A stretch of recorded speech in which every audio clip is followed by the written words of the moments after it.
I rarely share this story because even now, it gives me chills whenever I think about it, even after all these years. It all started one afternoon after work. I was utterly exhausted.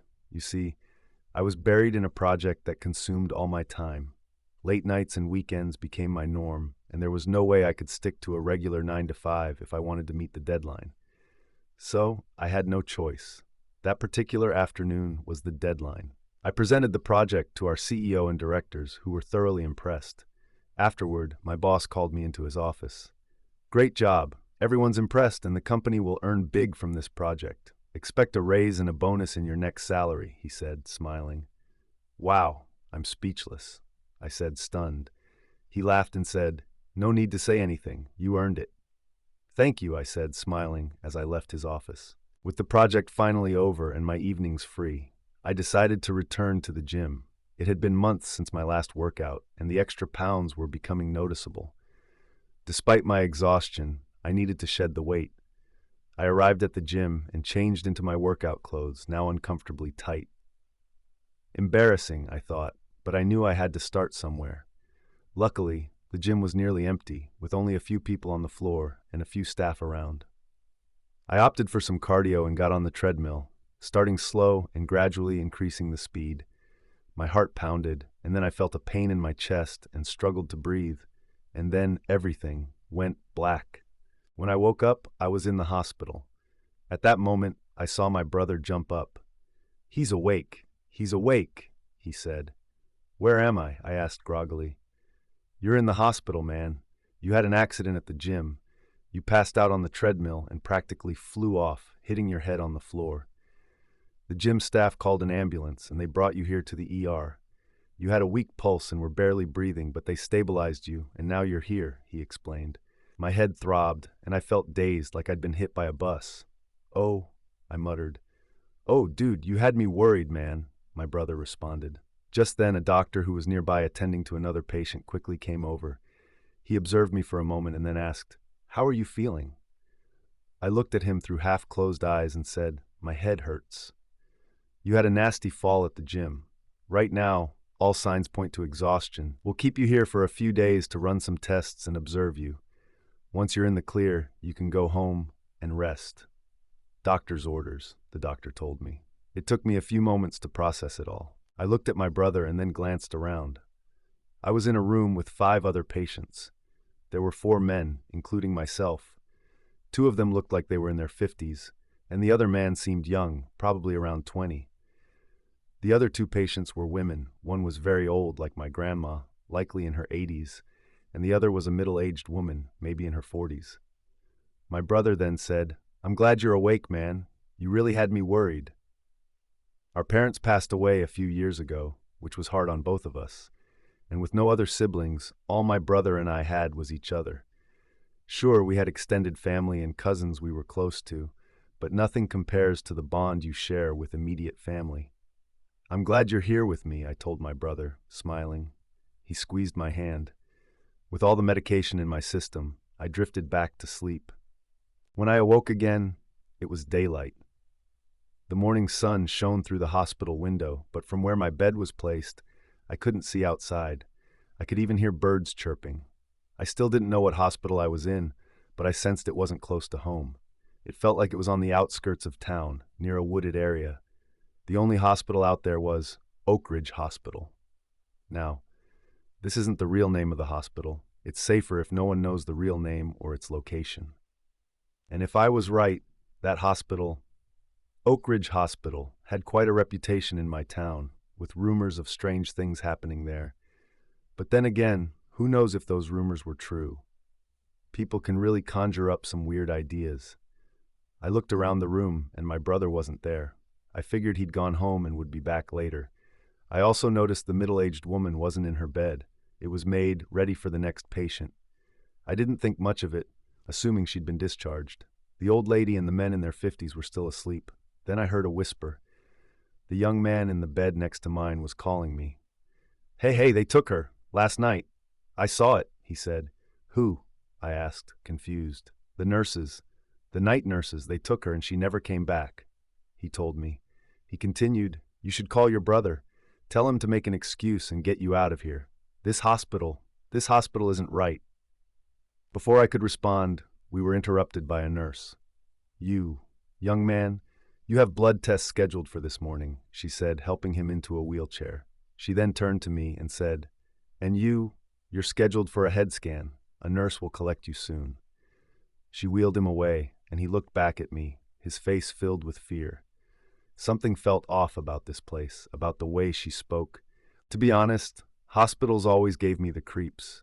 Just hearing the word hospital sent chills down my spine. The sterile white walls, the strange smells, and the echoing corridors always felt eerie and unsettling to me. But here I was, lying in a hospital bed, waiting to be collected by a nurse for a head scan. A few minutes later, a nurse arrived with a wheelchair. She helped me up, and my head throbbed painfully.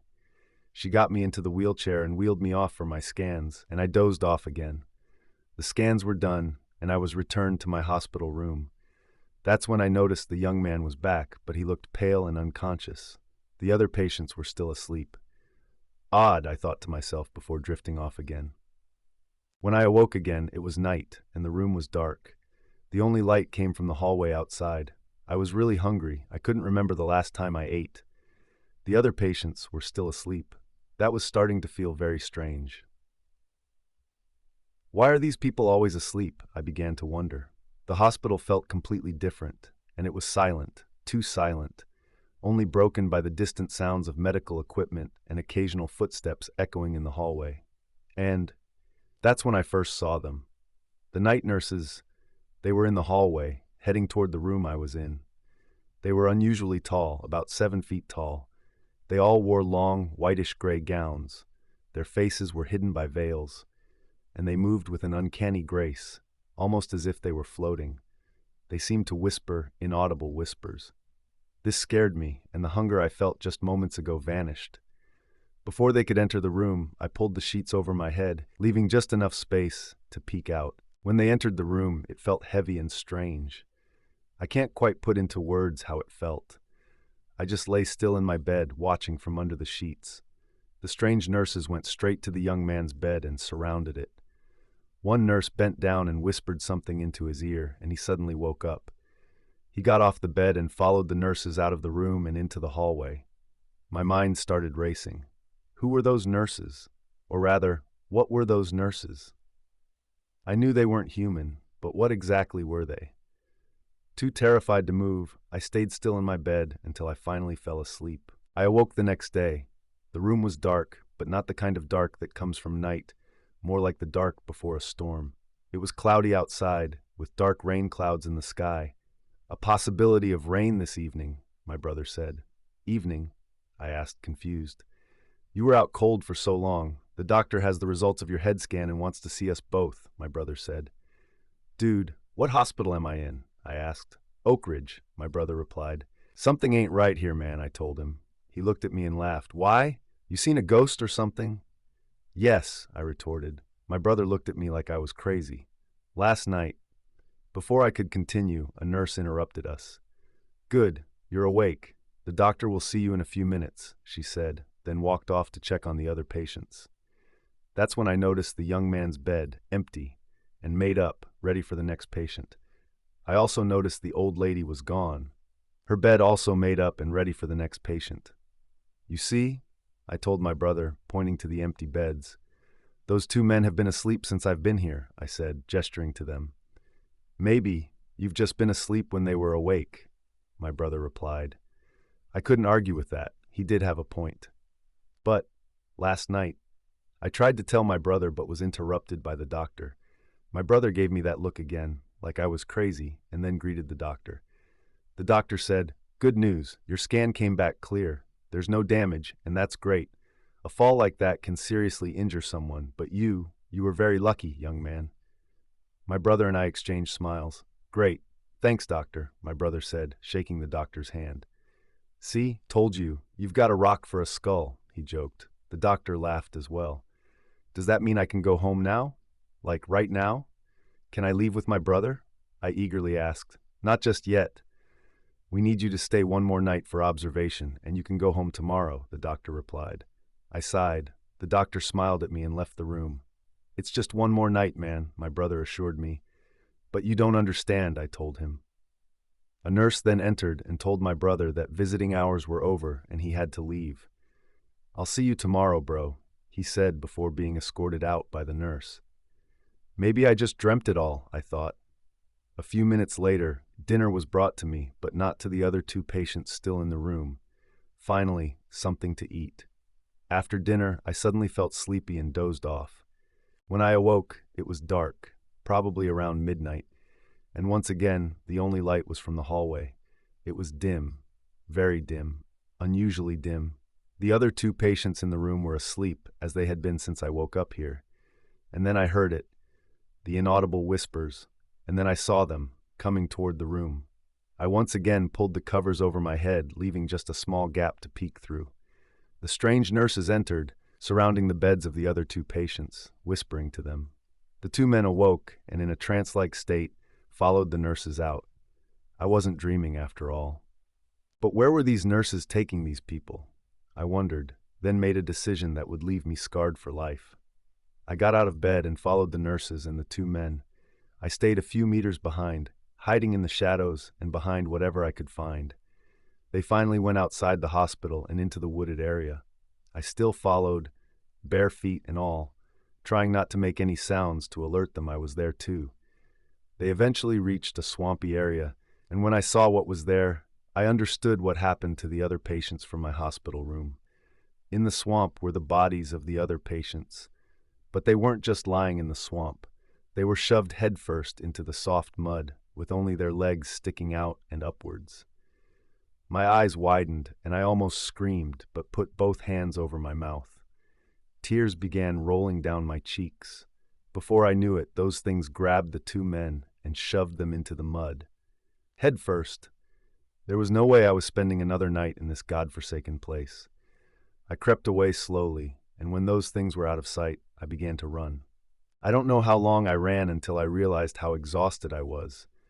I noticed I'd covered quite a distance before I slowed to a walk. I kept walking until I reached my town, and by then it was morning. I got home and called my brother, telling him everything. "You need to report this to the police," my brother finally said after I finished recounting the strange events. My mind was racing. I wanted to. I really did. But how do I explain the otherworldly nature of those nurses? How do I even describe what I witnessed? I asked him. "I understand this is one hell of a story," my brother said. "But your safety and the safety of others is important. You can't let fear stop you from doing what's right," he told me. His words hit me hard. I knew he was right. But how do I even begin to recount this story to the police? They'll think I'm some sort of lunatic. Whether they believed me or not, I knew it was the right thing to do, so I called the police. An officer was sent to my house, took a statement, and that was that. Life for me was never the same. For weeks, I had nightmares about that hospital. Then one morning, after I grabbed the local newspaper from outside, the front page headline caught my eye. It read, "Local Hospital with a History of Mysterious Disappearances." My heart raced. It was happening. The truth was coming out. As I read the article, my story didn't seem so crazy anymore. Other witnesses came forward, sharing their bizarre experiences at that hospital, all detailed in the article, all accounts similar to mine. The article revealed that the hospital's management had been hiding the truth from the public, covering up the patients' disappearances. The more I read, the clearer it became. The nurses, the disappearances, the swamp. It was all part of a horrifying secret the hospital had tried to keep hidden to avoid being shut down forever. In the following days, more articles were published in the local newspaper. The truth spread like wildfire. The hospital's management faced mounting pressure from the authorities and the public to explain themselves. People demanded answers and justice for the victims who had disappeared under the hospital's care. Public outrage reached a boiling point, and the pressure became too much for the hospital to bear. So, in a shocking turn of events, the hospital announced its closure. Its doors shut forever to prevent any further harm. After its doors shut forever, the hospital and the surrounding grounds were fenced off. Whatever became of the place, I will never know. I guess it remains an abandoned site to this day. And sometimes I still have nightmares of that place, the swamp, and those strange nurses.